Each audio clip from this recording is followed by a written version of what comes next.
بلکہ ایک روایت میں آتا ہے ایک عورت 4 مردوں کو جہنم میں لے جائے گی۔ عرض کیا حضور وہ کیسے؟ فرمایا ایک عورت کو جہنم کا حکم ہوگا، وہ عرض کرے گی مالک میرے باپ کو بلایا جائے گا، یا اللہ یہ میرا باپ اور میں اس کی بیٹی، میری تربیت کا جوہر تو اس کے ہاتھ تھا، آج جن گناہوں کے سبب سے میں جہنم میں جا رہی ہوں تو اس کا ذمہ دار یہ ہے، اس نے میری دینی خطوط پہ تربیت نہیں کی۔ اب وہ باپ جس نے اپنی بیٹی کی ہر فرمائش پوری کی لیکن دین نہیں دیا، وہ قیامت کے دن رب کے سامنے کیا جواب دے گا؟ اللہ تعالیٰ فرمائے گا اسے بھی پکڑو، اس کے باپ کو بھی پکڑو اور دونوں کو جہنم میں لے جاؤ۔ عرض کرے گی نہیں مالک میرے بھائی کو بلایا جائے گا،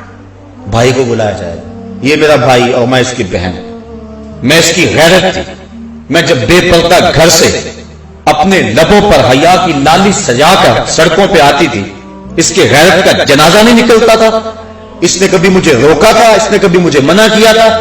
اگر اس کی غیرت جاگتی، اس میں احساس موجود ہوتا تو میں اتنی آوارہ نہ ہوتی کہ آج مجھے جہنم میں اس کی سزا بھگتنا پڑتی۔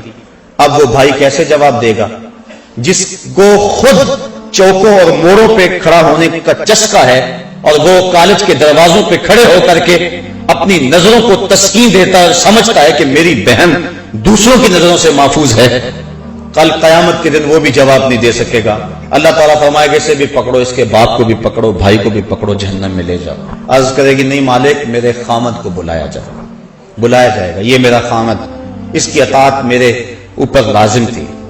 طلاق کی دھمکی ایک ایسی بات اس کے پاس تھی کہ مجھے جو چاہتا منوا لیتا، مجھے اپنے انداز میں ڈھال لیتا۔ ماں باپ کے گھر میں میری جیسی بھی زندگی گزر گئی تھی، لیکن جب میں اس کے ہاں آئی تھی تو یہ اپنا رنگ مجھے دے دیتا۔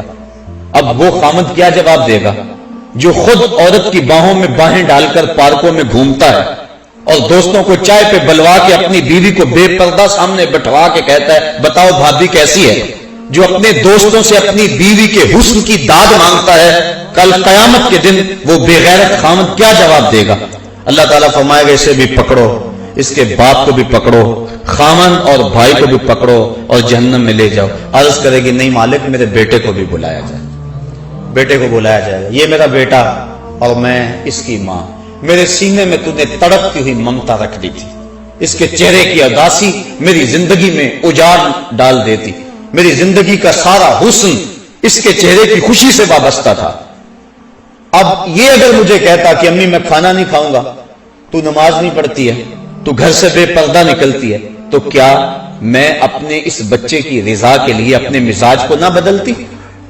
اب وہ بھی کوئی جواب نہیں دے گا جس نے ہر خواہش پر مچلنا سیکھا تھا اور اپنی فرمائش کو ماں باپ سے پورا کروایا تھا، لیکن دین کے بارے میں کبھی اس نے اپنے ماں باپ کے کسی معاملے کے اندر کسی حکمت سے بھی کوئی بات نہیں کی تھی۔ اللہ تعالیٰ فرمائے گا اسے بھی پکڑو، اس کے بھائی باپ بیٹے اور خامن کو بھی پکڑو اور 5 کو گھسیٹ کے جہنم میں لے جاؤ۔ فرمایا اس طرح ایک عورت 4 مردوں کو جہنم میں لے جائے۔ تو صاحبو یہ زندگی ہماری گزر رہی ہے، ہم دیکھیں کہ ہم کسی کی شامت اعمال سے نہ پھنس جائیں، اپنے معاملات کو بھی حسن دیں اور نیکیوں کے نور سے اپنے من میں اجالے کی کوشش کریں۔